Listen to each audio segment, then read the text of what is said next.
អ្វីជា sepsis គឺជាការឆ្លើយតបរវាងរាងកាយរបស់យើងទៅនឹងកម្មកររោគនៅពេលដែលមេរោគនឹងវាឆ្លងពីស្បែកចូលទៅក្នុងចរន្តឈាមហើយវាអាចបង្កទៅជាគ្រោះថ្នាក់យ៉ាងធ្ងន់ធ្ងរដល់ជីវិតផងដែរហើយការសម្គាល់ហ្នឹងដំបូងឡើយយើងត្រូវសម្គាល់ថាពី stage ដំបូងនៃការបង្ករោគស្បែកហ្នឹងគេខ្លះទីមួយវាឡើងក្រហមឡើងហើមហើយមានឈើពេលយើងចុចស្ទាបទៅរៀងក្តៅហើយមានសញ្ញាមួយទៀតគេហៅសញ្ញា red straight line វាមានសញ្ញាក្រហមនៅបញ្ជាក់ថាមានកម្មកររោគហើយនឹង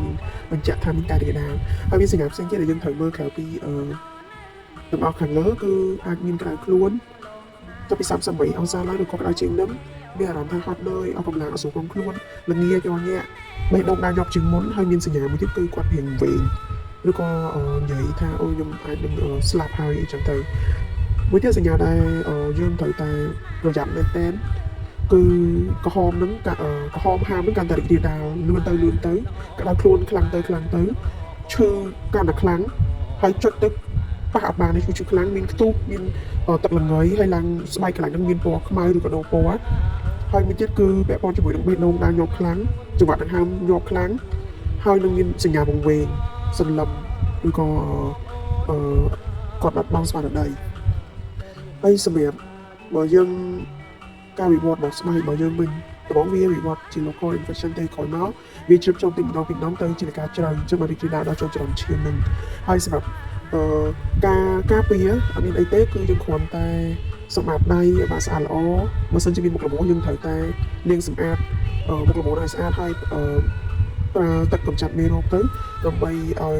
ស្អាតកន្លែងហ្នឹងហើយយើងបិទបង់អត្ថបទកុំឲ្យមានមេរោគផ្សេងទៀតចូលហើយជៀសវាងការទុកកញ្ចក់វែងមានដីធូលីនៅនឹងយើងត្រូវតែសម្អាតវាបានស្អាតហើយបើថា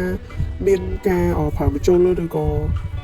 របស់មុតស្រួចនៅលើស្បែកត្រូវតែប្រយ័ត្នមុននឹងការប្រើយើងត្រូវតែសម្អាតដោយមានប្រើពួកសម្រាប់មេរោគជាមុននឹងធ្វើការយករបស់មុតស្រួចនឹងទៅប៉ះស្បែករបស់យើងព្រោះវាអាចនឹងមានមេរោគឆ្លងចាហើយតបនេះគឺជាសំតឬក៏រោគសញ្ញាសំខាន់របស់សឹកស៊ីក្នុងនោះមានបេះដូងដើរញាប់មានក្តៅខ្លួនឬក៏ចុះទៅសពិតឈាមនឹងធ្លាក់ចុះហើយស្បែកនឹងចាប់ផ្ដើមឡើងត្រជាក់ឬក៏ថាឡើងក្តៅចង្វាក់ដង្ហើមនឹងខ្លីចំណាឡើងកទួលនៅលើស្បែកនៅលើខ្លួនមានអារម្មណ៍ថាល្ងាឬក៏ញាក់ហើយមួយទៀតគឺការវង្វេងឬក៏ភ័ន្តស្មារតីហើយគាត់មានអារម្មណ៍ថាគាត់ឈឺឬក៏មិនស្រួលពេញក្នុងខ្លួនតែម្ដងនេះជាសញ្ញារបស់សុខស៊ីដែលយើងប្រយ័ត្ននឹងពេលដែលបេះដូងគាត់ដើរញាប់ហើយចំណាទៅដល់ខ្លួនចំណាទៅត្រជាក់ខ្លួនស្ថានភាពអត់ខ្ពស់ទេអាចទៀបជាង36ទៀតចឹងប្រយ័ត្នបេះដូងដើរញាប់ចុះសម្ពាធឈាមសញ្ញារបស់ខ្លះហើយយើងត្រូវតែរកមកជួបជាមួយនឹងគ្រូពេទ្យសម្រាប់ដំណាក់កាលរបស់សុខស៊ីមាន3និងសុខស៊ី severe sepsis ហើយនិង septic shock sepsis គឺជារោគសញ្ញារួមមានដូចជាការខ្លួនរោគសញ្ញាផ្លូវចិត្តដូចជាការវង្វេងនិងរោគសញ្ញាបង្ហាញថាមានជំងឺខ្លាំងក្លាដោយសារតែរាងកាយរបស់យើងឆ្លើយតបខ្លាំងក្លាទៅនឹងការបង្ករោគដែលចូលទៅក្នុងឈាមសម្រាប់ severe sepsis គឺខាងមាននៅពេលដែលមានសញ្ញាដែលបង្ហាញថាសរីរាង្គខាងក្នុងខូចរងា organ dysfunction សម្រាប់ septic shock គឺសម្បកបានថានៅពេលដែលសម្ពាធឈាមនឹងធ្លាក់ចុះទាបខ្លាំងរូបភាពបន្ទាប់នេះគឺជារូបភាពស្បែករបស់អ្នកជំងឺគេហៅ motor skin ដែល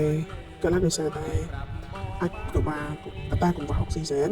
ក៏តែឈាមទៅចំកន្លែងនោះអត់សូវបានគ្រប់គ្រាន់ចឹងអាចធ្វើមានការរោគពោះស្បែកចឹងដែរហើយរូបភាពនេះបង្ហាញអំពីការឡើងទទួលលើស្បែកហើយនឹងឡើងដូរពណ៌ស្បែកទៅជាជាប់ខ្មៅនៅលើស្បែក